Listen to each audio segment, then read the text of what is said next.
May or myself, and we will post our links momentarily. Just so you know, I just got notified that Facebook didn't go live, I don't think, when our YouTube went live. Oh, so no. On multiple platforms. I just hit the go live for Facebook. So those of you on Facebook, welcome. Check us out on the YouTube and you'll see us from the beginning. You can watch the replay, the whole thing there. But sorry, Mary Denise. I just want to let you know that message came up. I saw a message flash too. So it looks like we're back live now. I'm looking. We are live on all channels. Technology. I have to tell you, technology. I've been pretty good with it my entire life. Yeah, me too. These last couple of months, it has been a challenge.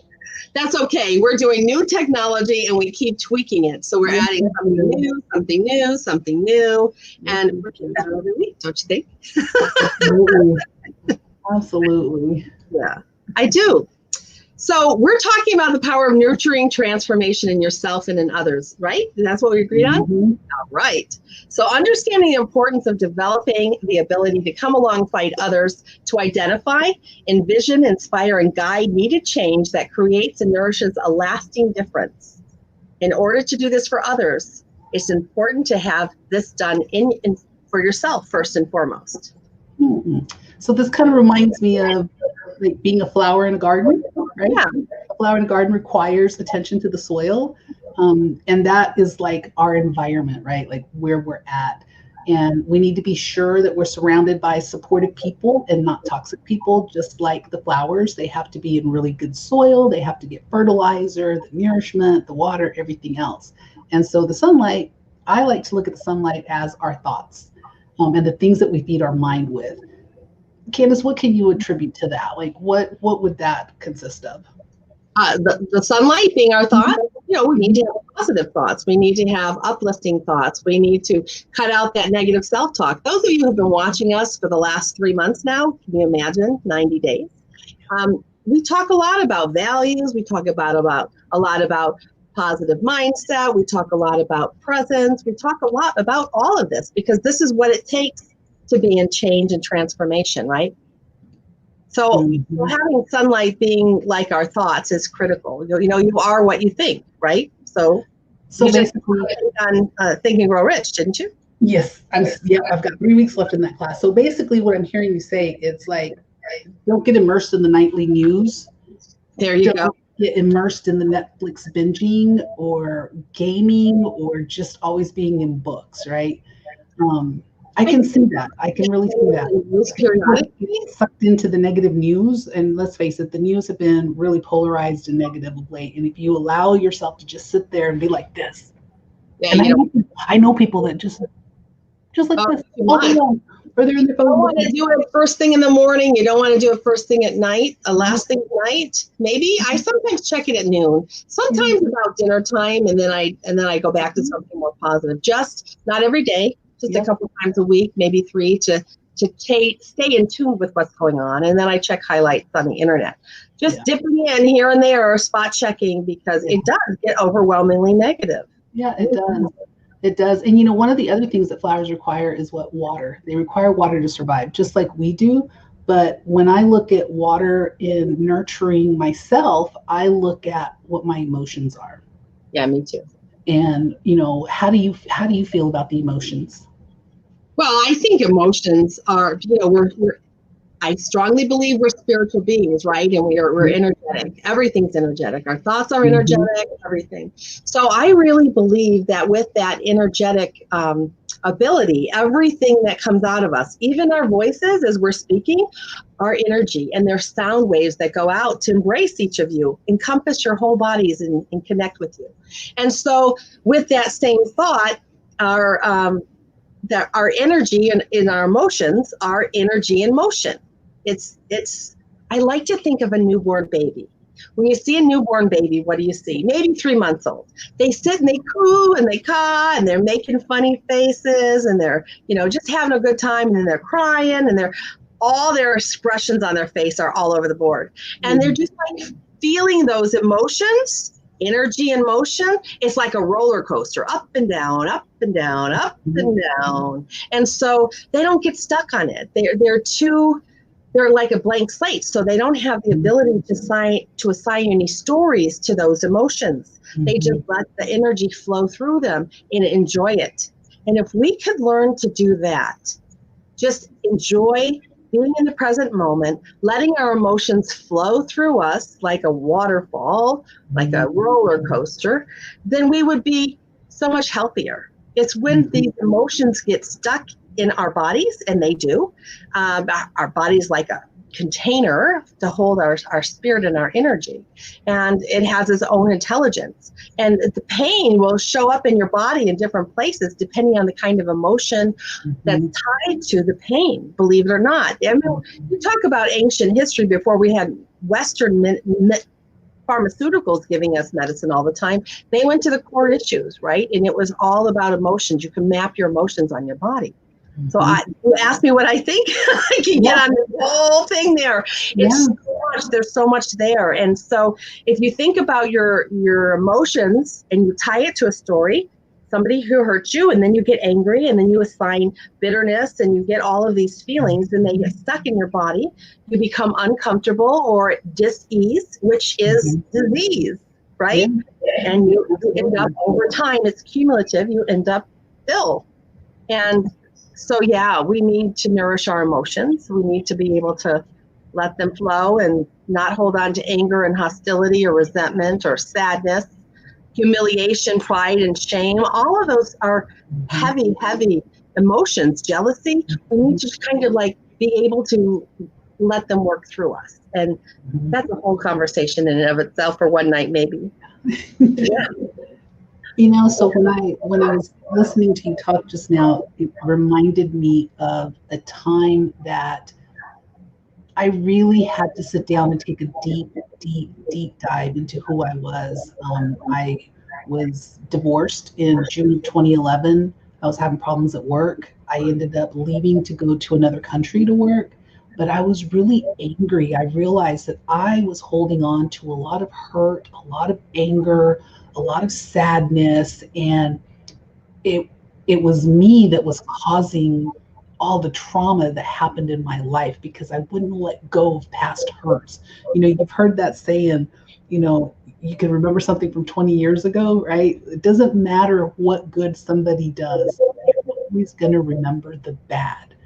And that was me. I always remembered the bad, and I was not able to let it go. And I hung on to it for many, many years. And it wasn't until 2012 that I literally had to look in the mirror and go, what is wrong with you? If your husband walked away from you, if your children are giving you a hard time, if you're having a problem with your superiors, if you're having a problem with your employees, then is the problem really with them, or is it with you? Everybody's the problem. Right. And it turned out that I was the problem. Like, when you really sit down and look at it, and it's hard to admit, like, it is a hard thing to Very hard, especially in public. Yeah, that's internet. That's how transparent now that you can acknowledge it. Yeah. But in the moment, it can be humiliating. Back then, you don't want to say, oh, yeah, I got some issues. Yeah. Well, we all have issues, right? Yeah. What about you, Candice? Has anything ever caused you to take pause and go, I need to work on myself? A whole lot. I spent 40 years looking at myself, trying to figure out, like, what's going on. I can tell you many, many stories, but what comes to mind is I think sometimes there's things that affect us that we might not even realize. Mm-hmm. So, what comes to mind is when I was working on my bachelor's degree, 1992, 89 to 93 is when I was doing my bachelor's degree. Mm-hmm. And I was on campus, and long story short, my oldest daughter had been molested by her father, and we were not together, so we prosecuted all of that. But in that moment of discovering what happened, I was emotionally overdrawn, just totally a basket case. And I ended up going to counseling to work through this. And the counselor said, knowing my background, having heard my background through the counseling session, said, with all the trauma that you grew up with, you have post-traumatic stress disorder. And it's kind of like you built a tower of bricks around you, like, the princess locked in the tower. He said, I've watched you walk across the campus and you look aloof. You look like you don't, like you're angry at the world. And I didn't think that. I mean, I thought, on the inside, I was a pretty sensitive person, but I was putting up a big barrier around me, maybe not even realizing it. So I was shocked when he said this.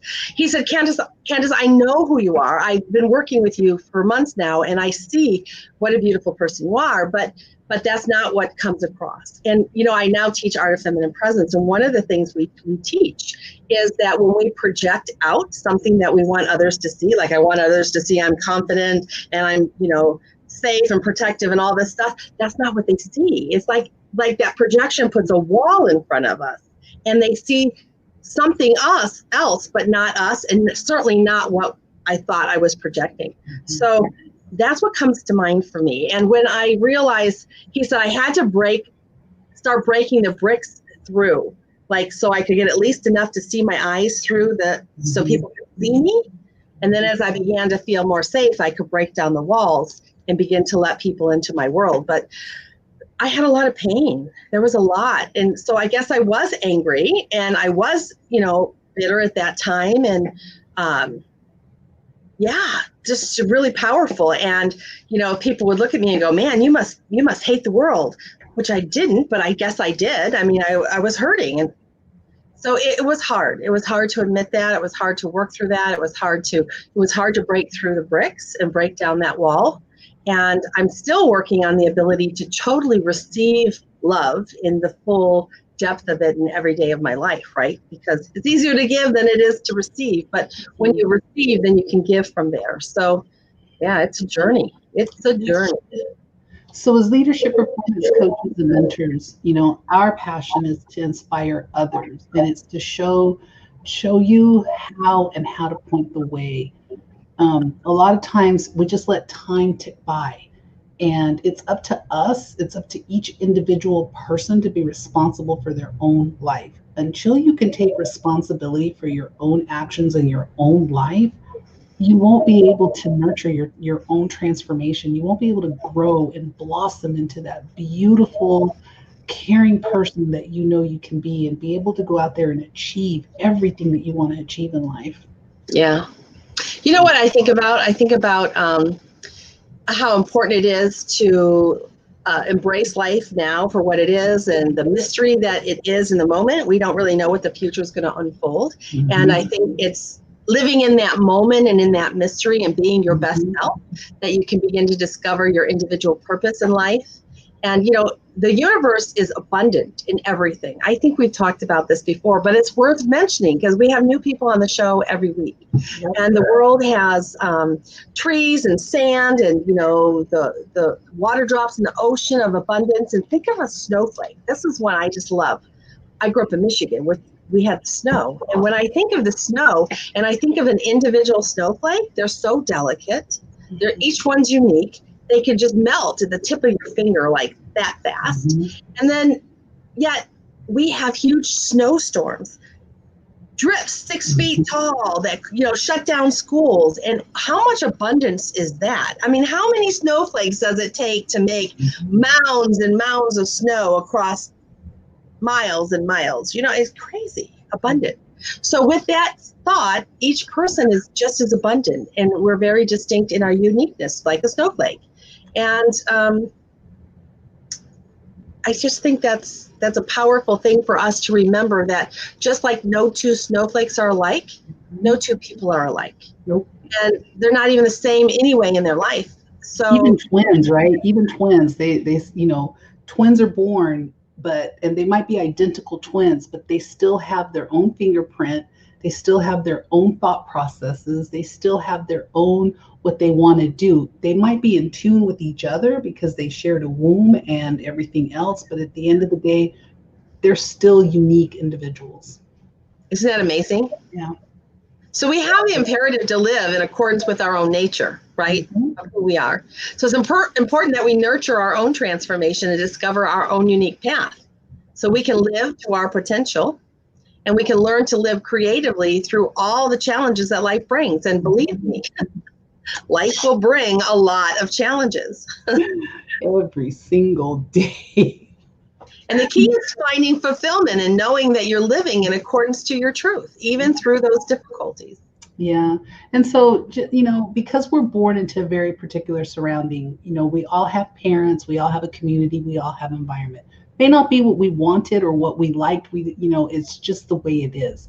But it's guaranteed that you're going to take on the beliefs of somebody else. You're going to take on their attitudes. You're going to take on the conditions that are playing around you in your formative years. And we talked about this last week. We talked about how, as children, we believe everything that we're told because, that's what we're told, right? But when we start to get of age and we become adults, we start to question and go, well, really? Why did that happen? We should, yeah. And we should, but a lot of people don't. They just accept things for the way that they are. So it's important for folks to understand that you're going to naturally be exposed to and absorb the influence and the patterns of the culture that you're born into. And you're going to be encouraged to follow exactly in the footsteps, or the dictates of your parents, your grandparents, your teachers, siblings, anybody that's been in your life, Before my time, when I was growing up, I was, the expectation was that I would grow up and marry a doctor. That was the expectation. I've had friends who they grew up and they followed in their parents' footsteps and did whatever job that they did.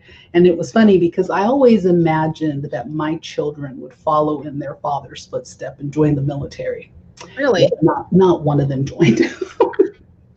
That's okay. It wasn't their passion. I'm okay with that. Given everything that happens in the world. But I honestly believed the whole time that one of my kids, at least one of them, would have followed in their father's footsteps and joined the military. And so that didn't happen. And that's a good thing. But, they pursued their own path.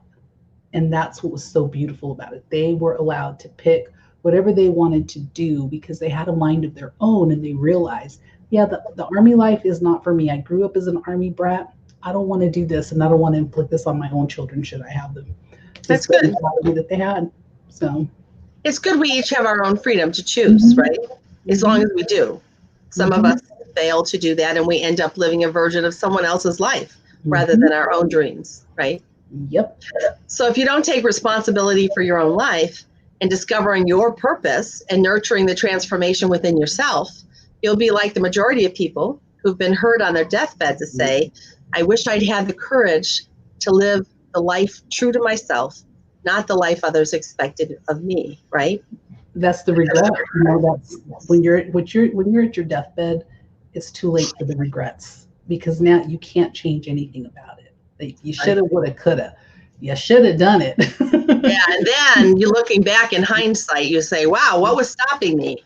Yeah, exactly. That's the sad thing. So have you ever stopped to consider how unique you are and what special qualities you have to offer the world, Candice? Oh, I have. Yes, I have. In fact, for me, I know that I'm a natural guide for people. I'm ready to help people out and take part in many different forms and activities. I'm ready for almost anything that comes along and helping others. And I'm very observant of others' ways of life. I easily recognize that I could jump in to assist, but if it has to be clear that my presence was going to be appreciated, because if my presence isn't appreciated, then it's a pretty unpleasant experience for me. I mean, who wants somebody meddling in your life uninvited? So I'm here as a light to light the way for others in this world, but only when I'm invited to do so. This is important, I think, because we need to have boundaries. Even as our children grow into adults, our responsibility shifts. When they're little, we had a responsibility to really guide them, right? But as we grow, we have a responsibility to change that relationship and wait for them to invite us to offer advice and guidance into their life. So if any of our watchers have grown children, they're going to agree with this, that there's a difference in the relationship, right? So just like that, as a coach, we must wait for our clients to engage our services. It's important to know when and how to use your gifts. And I don't go around coaching my friends, that's for sure, right? That wouldn't be very fun. So it's kind of like the storyline of a book, right? What you just described is like your life theme.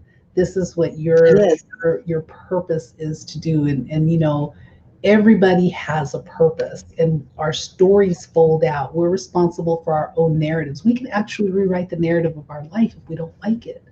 And a lot of people, some people do that, some people don't. So I would encourage everybody that's watching us, whether they're watching us live or in a replay, think about your life theme.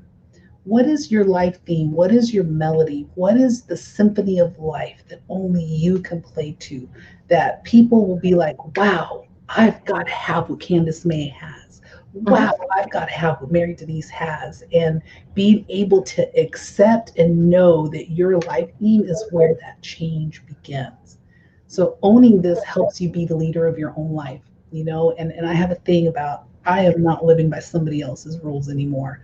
I did that for too long. Obviously, I'm going to obey the laws of the land, but I don't want to live by somebody else's rules anymore, where I'm told what time I have to go to work, what time I have to get off, you know, when I can eat, and all this other stuff. I don't want to do that ever again. That's why you have your own business. But it's sort of like your own DNA, right? Kind of like your own DNA, like your life theme. It resonates within your whole being on a physical and mental, emotional, and spiritual level, so that it's really easy for you to follow when it resonates with you. You'll find early in life, this is the key. I think this would be a great thing. If parents could find a way to tap into their children, figure out their learning styles, which you can learn, we can show you how to do that, and figure out what their thinking styles are and all of this.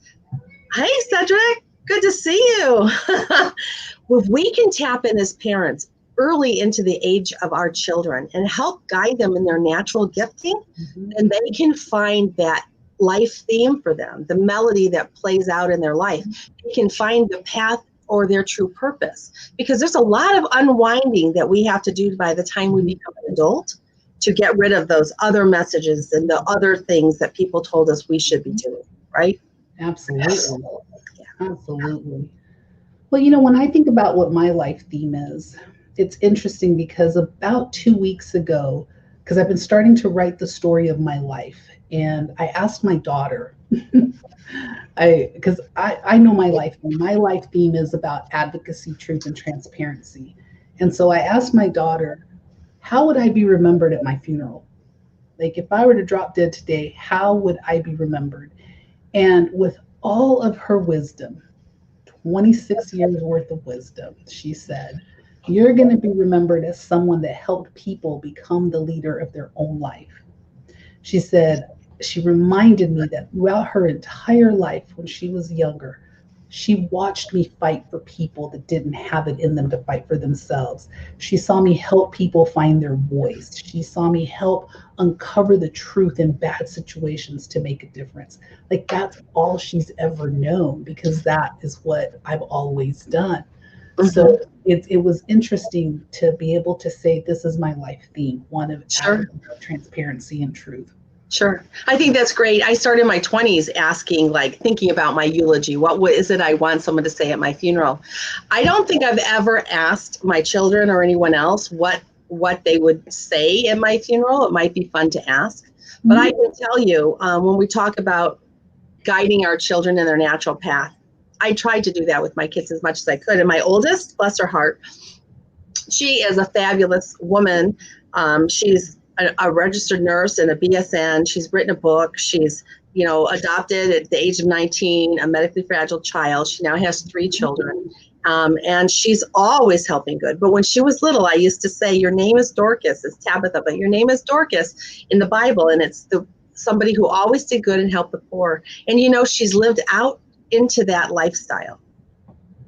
And each of my children, I think names are powerful. And I think when you live out and you plant those seeds in your children, that's who they grow into. That's what we talked about a few weeks back when we talked about speaking life into people, right?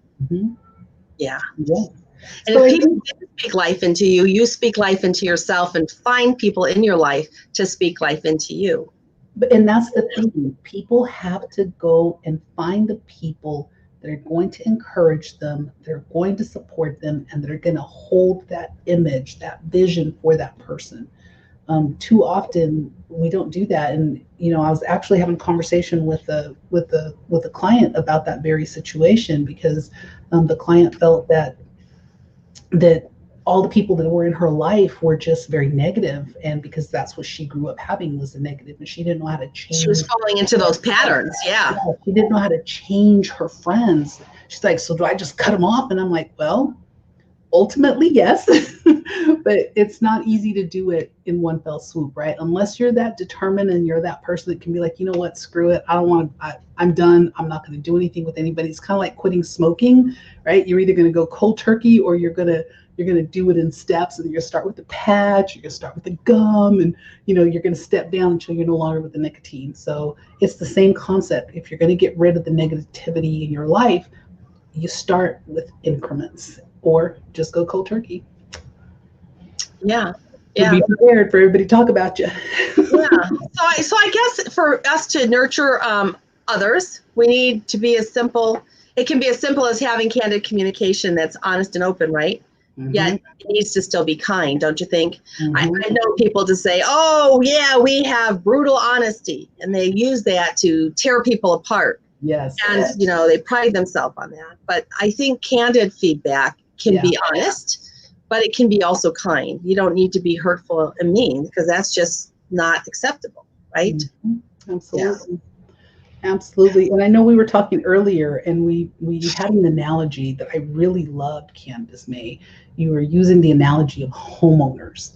Oh, yeah. Can you expand on that a little bit more? Oh, yeah, absolutely. I think just like homeowners have to set physical boundary lines around their land, we need to set mental, physical, emotional, and spiritual boundaries for our lives to help us distinguish what is our responsibility and what is not our responsibility. The inability to set appropriate boundaries at the appropriate times with the appropriate people can be very destructive. Mm-hmm. So often we have weak boundaries, and it requires us to enlist the service of someone else to help us understand the various aspects of boundaries. That is like a whole process in and of itself. And that's where having a life coach comes into play, right?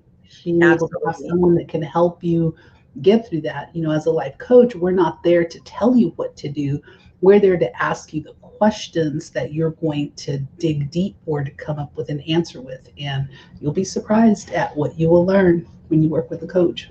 Guide you through. It's deep learning. It's life-changing and transformational. I love the mentors and coaches I have in my life. They've made a huge difference.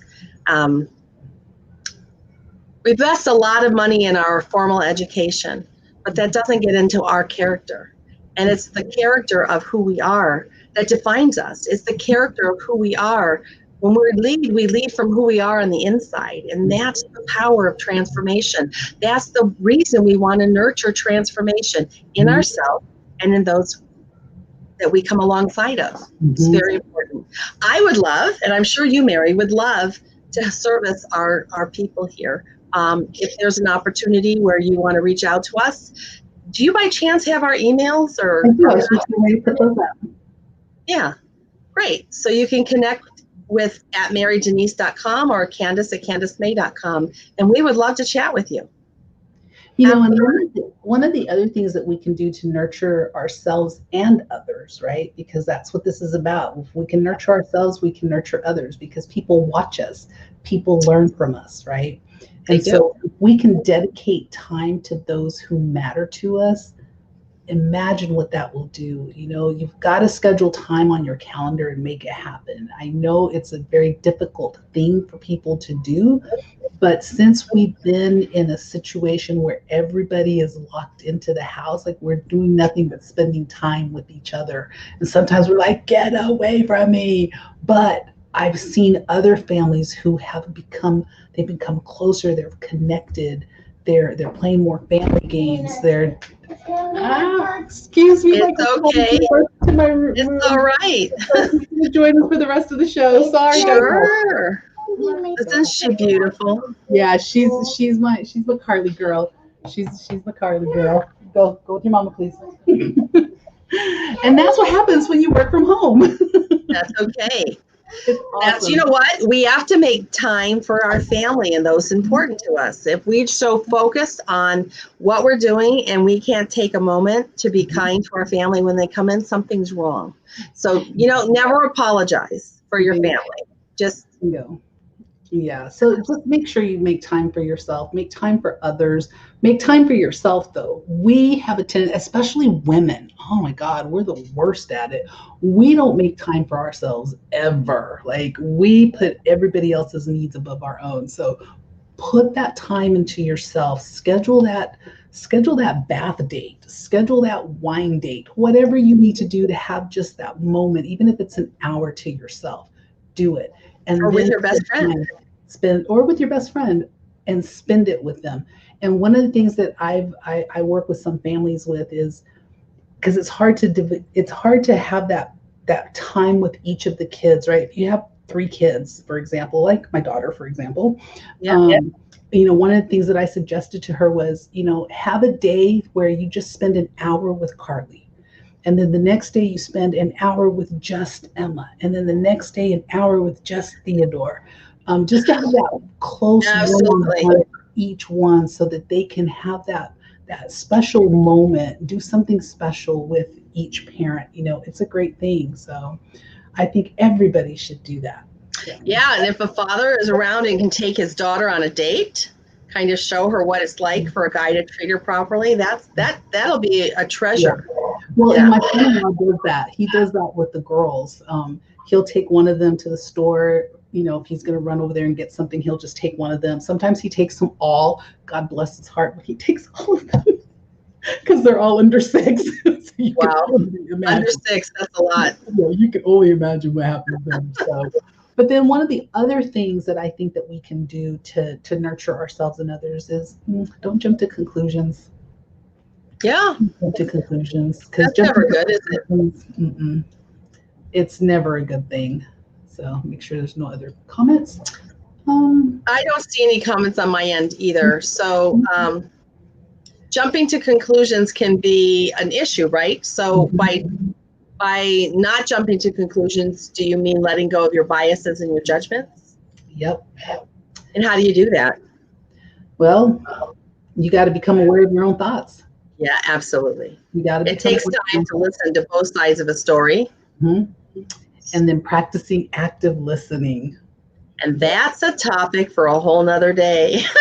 Yeah. I mean, that's listening to what they're saying, what they're not saying, their body language. There's so many pieces involved there. Taking into consideration their learning styles, their thinking. That's a lot of work, but it's worth it. It's just a whole nother topic. It is. I agree with you. Well, this has been really good. I've really enjoyed this conversation on nurturing transformation. Because it's something that we need to be reminded of every so often, right? We have to be reminded of how important it is to nurture yourself and others. So I want to thank everybody for joining us today. Please, please, please, as always, let us know what your biggest takeaway was. What are you going to do to nurture yourself? I was just going to say, what's the challenge for the week? What are you going to do to nurture yourself? And what are you going to do to nurture somebody else? Because when you can do both of those things, your day becomes so much greater and so much better. So, I can tell you what I do. What do you do? I mentor some college-age students, and we spend time doing studies together, and we just did some DISC assessments on them and help them to figure out what their strengths are and their communication style, their learning style. Extremely powerful for them. That's coming alongside. I mean, I have clients and I meet with them as well. But outside of paying clients, I have, those I mentor. And then, of course, I have my grown children, my grandchildren. But with COVID, we don't see them as much as we used to. Mm-hmm. Yeah, I play rock, paper, scissors with mine. Yours live with you. That's nice. Yeah, I've become pretty good at rock, paper, scissors and hangman. Like with my 6-year-old, because we're teaching her how to read and write. We do a lot of hangman, and she's starting to get really, really good at it. So that's fun. Then you can move up to Scrabble. Exactly. That's the I love Scrabble. Yep. Well, guys, let us know what you would like for us to discuss in future episodes. Again, this is not about us. This is about serving you and enriching your life. So what problem can we solve for you? So until next time, Unshackle with us to be seen and heard with confidence. Absolutely. Be well, everyone. Thank you, everybody. Bye-bye.